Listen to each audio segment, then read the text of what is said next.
শেষ পর্যন্ত আপনাদের যে এডিট অপশান সেটা চলে আসলো। আপনারা দেখতেই পাচ্ছেন স্ক্রিনে, এখানে ইএফ ডিস্ট্রিবিউশন ট্র্যাকার মানে কি কি অপশান দিয়েছে, এটা তো আগে ছিল। ফিল ফর্ম এটাও ছিল আগে। এই যে অনলাইন চলে এসছে এবারে, এই নিয়ে তথ্য দেব অনেকটাই, আমাদের সঙ্গে জুড়ে থাকুন। Reverify EF or unmap the elector. যদি কোনো সময় ভুলবশত কারোর ভেরিফিকেশন হয়ে যায় বা কোনো সমস্যা, মানে ফর্ম ফিল আপ করতে প্রথম থেকে শেষ পর্যন্ত যদি কোনো সমস্যা হয়ে থাকে কোনো বিএলওর, কারণ আমরা তো মানুষ, ভুল হতেই পারে আমাদের। যেমন কালকে আমার একটা হয়েছিল। কেমন যে আমি ফর্ম ফিল আপ করতে করতে নিচে যে ফটো অপশনটা, ওটা আমি মানে মনে ছিল না, মানে যেহেতু অনেক ফর্ম ফিল আপ করছি বেকায়দায় ওটার জায়গায় মানে চলে এসছে আমার ওই ক্লিক করে দিয়েছি, ফর্ম সাবমিট হয়ে গেছে, ফটোটা আপলোড করতে পারিনি। তখন চিন্তা হচ্ছিল যে কি ব্যাপার, কি হবে, একটা ইলেকট্রনিক ফটো দিতে পারলাম না, প্রেজেন্ট ফটো, সাম্প্রতিককালে ফটো দেওয়ার জায়গায় রয়েছে এখানে। খুব খারাপ লাগছিল মনে, যে কি হবে কি না হবে। এডিট অপশান আসবে উপর থেকে বলে দিয়েছিলেন, তা চলে এসছে। নির্বাচন কমিশন মানুষের জন্য অনেকটাই করছেন যাতে প্রত্যেকটা মানুষ নির্ভুলভাবে তথ্য দিয়ে তার যে এসআইআর প্রক্রিয়াটাকে ভালোভাবে সুষ্ঠুভাবে সম্পন্ন করতে পারে। তা এখানে আবার দিয়েছে যে ফিল ফর্ম, এটা তো আগে ছিল, মানে প্রথমে এটা আর এটাই তো ছিল। নতুন যেটা এসছে সেটা কি এসছে,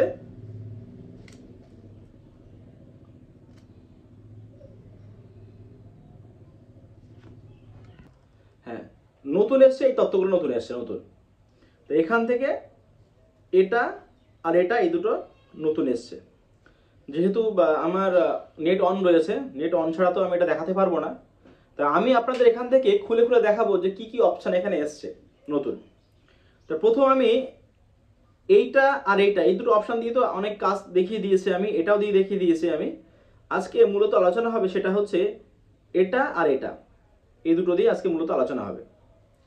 তো যাই হোক, তো এবার আমি এটাকে ওপেন করে নিই, অ্যাপটাকে ওপেন করলাম। এই যে এই ভোটার যেগুলো দেখাচ্ছে, এই ভোটারগুলো আমার এখানে অনলাইনে ফর্ম ফিল আপ করেছে, এইগুলো। আচ্ছা, তো ডিটেলস আমি এখানে দেখতে পাবো। ডিটেলসে ক্লিক করলে তা দেখা যাবে যে কি কি করেছে কি না করেছে। এগুলোকে কিন্তু আমি ইচ্ছা করলে এটাকে এডিটও করতে পারবো। ইনফরমেশন ফর্ম এখানে দেওয়া নেই, পিডিএফ আকার এখানে এগুলো ফিল আপ হয়েছে এখানে এইগুলো। তা এইগুলো যাই হোক, তা এই নিয়ে আমি কিছু বলছি না। এই ইলেক্টর যেটা দেখাচ্ছে আমার, এই ইলেক্টরটা, এইটা কালকে আমার বাড়িতে ফর্ম জমা দিয়ে গেছেন, অনলাইনেও ফিল আপ করেছেন, অফলাইনে ফর্ম ফিল আপ করেছেন। যেহেতু ওখানে হিরিক উঠে গেছে, তার কারণটা হচ্ছে যে এটা যদি অনলাইনে ফর্ম ফিল আপ হয়, বিএলওদের কিন্তু অনেকটা কষ্ট কমে যায়। ওনার পাশে ওনার মেয়ের বাড়ি যেখানে ছিল সেখানে সেই বুথে বলে দিয়েছে যে এরকম অনলাইনে ফর্ম ফিল আপ করে দাও, তাহলে কোনো ঝামেলা হবে না, কোনো কিছু সমস্যা হবে না। উনি বলে অনলাইনে ফর্ম ফিল আপ করে দিয়েছেন। তাই আমি বললাম যে আপনি অনলাইনে ফর্ম ফিল আপ করবেন, তাহলে আমার দেওয়ার প্রয়োজন ছিল, ফোনে করতে পারতেন। যাই হোক, ওনার ব্যক্তিগত ব্যাপার, কি করেছেন না করেছে সে পরের কথা, তাই মনে কিছু বলছি না। এই যে অনলাইনে যেগুলো দেওয়া আছে, কে কে ফর্ম ফিল আপ করেছে এখানে, এগুলোকে কিন্তু আমাদের গিয়ে ভেরিফাই করতে হবে এগুলো, যে আদৌ যে ডেটাগুলো দিয়ে সেখানে সেগুলো ঠিকঠাক আছে কিনা। হ্যাঁ, এখান থেকে যে যদি কোনো ভোটার ফর্ম ফিল আপ করে থাকে, তবে কিন্তু এখান থেকে বোঝা যাবে যে অনলাইনে ফর্ম ফিল আপ করেছে। যাই হোক, এইবার আছে এডিট অপশানে। এই এডিট অপশানে যখন কালকে আমি এসেছিলাম, যে এই যে ফর্মগুলো ফিল আপ করেছি আমি, এটা আমি তার ভিউ ডিটেলস দেখে, তার ডেটাগুলো দেখে মোটামুটি কিন্তু আমি এখান থেকে কিছু, এই এডিট অপশানে কিন্তু আমাদের আবার আসবে এইগুলো। তা এইগুলো যখন আসবে তখন আমাদের যে কি কি দিয়ে করেছে এখানে, এই যে দেখা আছে এডিট অ্যান্ড আনম্যাপড, এই যে দেওয়া আছে এখানে এডিট অ্যান্ড আনম্যাপড আর আনম্যাপড, মানে এডিটও করতে পারবো এটাকে, আমি আনম্যাপও করতে পারবো। যদি কোনো বিএলও চায় যে ওই ভোটারটার কোনো তথ্যর গরমিল হচ্ছে, কোনো সমস্যা হচ্ছে, তখন কিন্তু সেই বিএলও ওটাকে এডিট করতে পারবেন। কারণ আমি এডিট অপশানে ক্লিক করে আমি দেখাচ্ছি, এই এডিট অপশান ক্লিক করলাম, ক্লিক করার পরে কিন্তু এইগুলোকে আমি আবার কিন্তু করতে পারবো, সব করা যাচ্ছে এখান থেকে। এই যে কালকে একটা ছবি আমি কালকে দেয়নি, সেই ছবিটা আজকে সকালে আমি আপলোড করলাম। একটা কথা বলছি, আমার এই একটা ভিডিও ছাড়া আছে যদিও, সেই ভিডিওতে আমার প্রত্যেকটা ভিডিও, যে কটা ভিডিও আমি বানিয়েছি, কোনো ভিডিও আমি কোনো ভোটারের কাছ থেকে তথ্য এবং ইলেকশন কমিশনের কাছে তথ্য ছাড়া আমি নিজের মন গড়া কোনো কথা কিছুই বলিনি। এক জায়গা থেকে 3 জায়গায় 5 জায়গায় শুনেছি, যেটাকে সঠিক লেগেছে নিজের মনে, তখন সেটাকে আমি সাবমিট করেছি। কমেন্ট বক্সে যে সমস্ত কমেন্ট আমার ভিডিওতে এসছে, ভয় পাওয়ার কোনো কারণে, সমাজে অনেক প্রোপাগান্ডা চলছে এই নিয়ে, একটা সতর্কমূলক বার্তা। এটাকে আমাকে ফোন করেছিলেন। হ্যাঁ, আর যদি হয়তো আপনারা এটা দেখতে পারেন, কারণ আমি কালকে দেখছিলাম ফেসবুকে, কারণ ফেসবুক তো খোলার এখন সময় নেই আমাদের, যে মোফাক্কেল ইসলাম বলে যিনি হাইকোর্টের উকিল আছেন, মানে উকিল, উনি অনেক বড় উকিল, উনি মানে ওনার ভিডিও দেখার পরেই তখন আমাকে একটা ফোন এসছে এরকম এই ব্যাপার, যে ওটিপি এরকম ব্যাপার। ওটিপি কিন্তু কোনো সময় চাইবে না। ওটিপি চাইলেও আপনারা ওটিপি দেবেন না। কোনো বিএলওর কাছ থেকে, কোনো ইলেকশন কমিশনের কাছ থেকে ওটিপি নিয়ে কোনো কাজ নেই এখানে। ওই কারণেই ফোন নাম্বার, আধার নাম্বার কিন্তু ম্যান্ডেটরি না। এইটা যখন আপনার থাকবে তখনই কিন্তু আপনার মাইন্ডে সেট করে নিতে হবে যে যেহেতু ফোন নাম্বার, আধার নাম্বার ম্যান্ডেটরি নেই, তাহলে এখানে ওটিপির কোনো জায়গা এখানে নেই। যেখানে ফোন নাম্বার, আধার নাম্বার ম্যান্ডেটরি থাকে তখন সেখানে ওটিপি চাই। এখানে ওটিপির কোনো জায়গা কিছু নেই। যাই হোক, এইবারে যেটা হচ্ছে যে টাইটেল নিয়ে দেখেন, প্রথম কথা হচ্ছে 2025 সালে কেউ জানতো না এসআইআর হবে। নামের গড়মিল এখনো থাকবে, এখন একটু কিছুটা কম থাকবে। 2025 তো মানে আনুমানিক 20 বছর পরে আবার এসআইআর হওয়ার কথাবার্তা আছে 2045-এ। 2045 সালে যখন এসআইআর হবে তখন কিন্তু মানুষের নাম টাম ভুল আবার পাবে। কারণ যখন কোনো নামকে সাবমিট করতে যাচ্ছি, দেওয়া হচ্ছে কোন জায়গা থেকে, যে 2025 সালে যে ভোটার লিস্টে যে নামটা দেওয়া আছে ওই নাম দিয়ে দেওয়া হচ্ছে। আপনারা আই কার্ডটা সংশোধন করে নেবেন। যদি ওটাকে, যদি কারো ম্যাপ হয়ে যায়, নাম সংশোধন যদি বিএলও চাই, মনে করে যে আমি নাম সংশোধন করে দেবো, নাম সংশোধন হতে পারে। সবসময় আপনারা দেখবেন যে আপনার ম্যাক্সিমাম ডকুমেন্ট, বিশেষ করে বার্থ সার্টিফিকেট যদি কারো থেকে থাকে, কারণ আগে তো বার্থ সার্টিফিকেট ছিল না, মেবি 1987-এর পরের থেকে বার্থ সার্টিফিকেট স্টার্ট হয়েছে। তখন তো বার্থ সার্টিফিকেট তার আগে ছিল না। নামের অনেক সমস্যা আছে। বার্থ সার্টিফিকেটের অ্যাজ পার বার্থ সার্টিফিকেট অনুযায়ী কিন্তু নামটা ঠিকঠাক করা খুবই ভালো। কারণ ব্যাপারটা হচ্ছে বার্থ সার্টিফিকেট এখন তো এডিট করা যায়, কোনো সমস্যা নেই। যেমন আমার বার্থ সার্টিফিকেট এডিট করতে গেলে আমার জীবন বেরিয়ে যাবে এখন, যদিও কোনো এডিট করার কোনো জায়গা নেই আমার বার্থ সার্টিফিকেটে। হ্যাঁ, কিন্তু এখন যদি বার্থ সার্টিফিকেট এডিট করতে যাই, সে কোন হসপিটালে কখন কি হয়েছে সেখানে গিয়ে দৌড়াতে হচ্ছে, যতটুকু যা জানি। তা অ্যাজ পার ডকুমেন্টস অনুযায়ী, যে ডকুমেন্টসে আপনার যখন দেখবেন যে ম্যাক্সিমাম ডকুমেন্টস যে নাম দেওয়া আছে ওখানে দিলেও হবে। যদি কেউ মনে করে যে না, অনেকের মনে ভিতরে, আমি এই নিয়ে কিন্তু কনফার্ম কিছু বলছি না, কারণ এই নিয়ে আমি নিজে সংশয় পর্যন্ত আছি যে অ্যাজ পার তার ডকুমেন্টস অনুযায়ী দেবে তার নাম কিনা, অ্যাজ পার 2025-এর ভোটার লিস্ট অনুযায়ী নাম দেবে কিনা। যারা মৃত কোনো ব্যাপার না, কিন্তু মৃত নাম এসআইআর যখন হচ্ছে তখন আস্তে আস্তে ওইগুলো আস্তে আস্তে পুরোপুরি মুছে যাবে। তা ওটা আমি বলতে চাই যে নাম ভুল, নাম ঠিক, ও সমস্ত নিয়ে ভাবার কোনো কারণ কিছু নেই। জাস্ট আপনারা 2025-এর যে এসআইআর প্রক্রিয়াটা যেটা চলছে, সেই প্রক্রিয়া আপনারা জাস্ট নামটা তুলে নেন। তারপরে মানে ভেবে চিনতে যত তাড়াতাড়ি সম্ভব আপনারা নামগুলো সংশোধন করে নেন। তাহলে পরবর্তীকালে আপনাদের যে ফ্যামিলি যারা আসবে, নেক্সট জেনারেশন যারা আসবে, তাদের কিন্তু আর সমস্যা হবে না।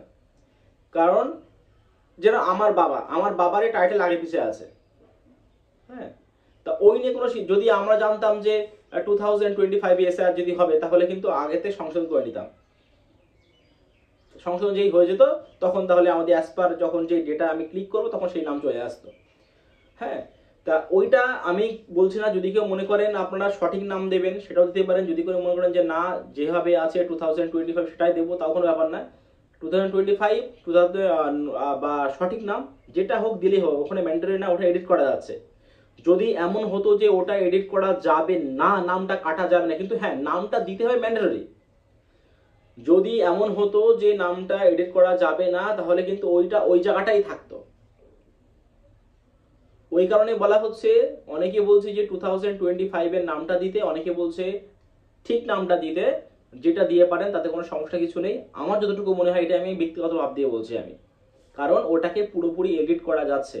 যদি আপনারা মনে করেন যে দেবেন, সংশোধন হয়ে লিস্টটা বেরিয়ে যাবে, তাহলে তো খুবই ভালো। এখন কথা হচ্ছে, এই যে প্রোপাগান্ডাগুলো সমাজে চলছে, হ্যাঁ, কালকে আমি একটা ফর্ম ফিল আপ করে দিয়েছি। আমি আমার নিজের ব্যক্তিগত ভাব দিয়ে বলছি। নিচের পাটে দেওয়া আছে যে অ্যাজ পার 2022-এ যেভাবে ছিল সেইভাবে লিখতে। 2002-এ কোনো ইংরাজি কোনো লিস্ট ছিল না। তখন আমি কি করেছি, ওনাকে আমি নিচের পাটে অ্যাজ পার 2002 অনুযায়ী ওনার বাবার সঙ্গে লিঙ্ক করিয়ে দিয়েছি আমি। উনি আমাকে পরে ফোন করে বলেছেন যে যে মাস্টার এরকম এই ব্যাপার, তুমি নিচের পার্টটা তো 2000 বাংলাতে লিখেছো, সবাই বলছে ইংরাজিতে লিখতে হবে।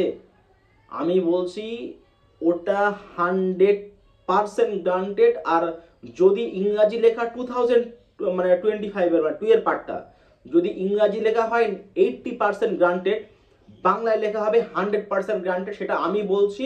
আর এটাই হচ্ছে সত্য কথা। এইবারে উপরের পার্ট যেটা দেওয়া আছে, আমার বুথে অনেকে, আমি ফর্ম জমা নিয়েছি গতকালকে, যে 2-4টে ফর্ম এমন এসছে উপর নিচে সব বাংলা করে দিয়েছে। আমি ডিরেক্টলি বলে দিয়েছি কিন্তু ওখানে যে আপনি যে বাংলা লিখেছেন সেটাকে কিন্তু আমাকে ইংরাজিতে কনভার্ট করে লিখতে হবে। যদি কোনো স্পেলিং ভুল হয় তাহলে কিন্তু আমার কিছু দায়ী নেই এখানে। যতটা সম্ভব ট্রাই করে দেখবো যে আপনার কি আছে, পারলে আমি আমার বুথে যে 2025-এর যে ভোটার লিস্ট আছে সেখান থেকে মিলিয়ে আমি আপনাকে দেখবো। এইটুকু আমি করতে পারি, কিন্তু আপনি যেটা লিখেছেন সেটা কিন্তু আমার আর কিছু করার নেই। উপরের পার্টটা ইংরেজিতে করবেন, যেটা সুবিধা হয়, যেটা আপনাদের সত্য কথা, সেটা কিছু। নিচের পার্টে কিন্তু কোনো প্রকারে আপনারা ইংরাজি হোক বা বাংলা হোক লোকের কথা শুনে যাবেন না। কারণ অনেকের দেওয়া আছে 2000, আমি বলছি এখানে যে পাল পাউল, রয় রায়, এই সমস্ত অনেক কিছু লেখা আছে। মানে রয় অনেকে আর ও ওয়াই, একই ফ্যামিলির আর ও ওয়াই আছে, আর এ ওয়াই আছে, আর এ আই আছে। একই ফ্যামিলি এস কে শেখ দেওয়া আছে, S H E K H Sheikh দেওয়া আছে, S E I K Sheikh দেওয়া আছে, এমন এমন দেওয়া আছে ওখানে। তা যদি ইংরেজিতে করেন আপনারা, যদি বাংলায় আমার বলেছে যে 2002 লিখতে, বাংলায় যেরকম আছে আমি ধরে একদম পুরো তেমন ঢুকে দিলাম, ঝামেলা কোনো কারণ নেই আমার, ব্যাস, তাহলে আমার 2002 সঙ্গে লিঙ্ক হয়ে গেল। মেন হচ্ছে লিঙ্ক করা। লিঙ্ক যদি করে হরাই তাহলে তার কোনো সমস্যা কিছু আর নেই। লিঙ্ক না হলে কিন্তু সমস্যা আছে। কি সমস্যা আছে? আপনাকে বাড়ি নোটিশ যাবে, আপনাকে যখন ওই নোটিশ যখন যাবে তখন সাবমিট করতে হবে যে 2002 এর আগে বা কোনো কি যখন যখন যাবে ওই 11টা রকমের যেটা দিয়েছিল সেইগুলো আপনার চাইবে। তো আজকের ভিডিও এই পর্যন্তই। আমি এই নিয়ে আবার ভিডিও বানাবো। আমার চ্যানেলটিকে জুড়ে থাকুন, আমার চ্যানেলটিকে সাবস্ক্রাইব করুন এবং পাশে থাকা বেল আইকনটি ক্লিক করুন। ধন্যবাদ। প্রত্যেকটা মানুষের আমি যে কমেন্টের রিপ্লে অবশ্যই দেব, কিছু আগে বা কিছু পরে, কারণ আমার তো এতটা কাজ করতেই হচ্ছে, আপনারা ভালো করে জানেন। ধন্যবাদ।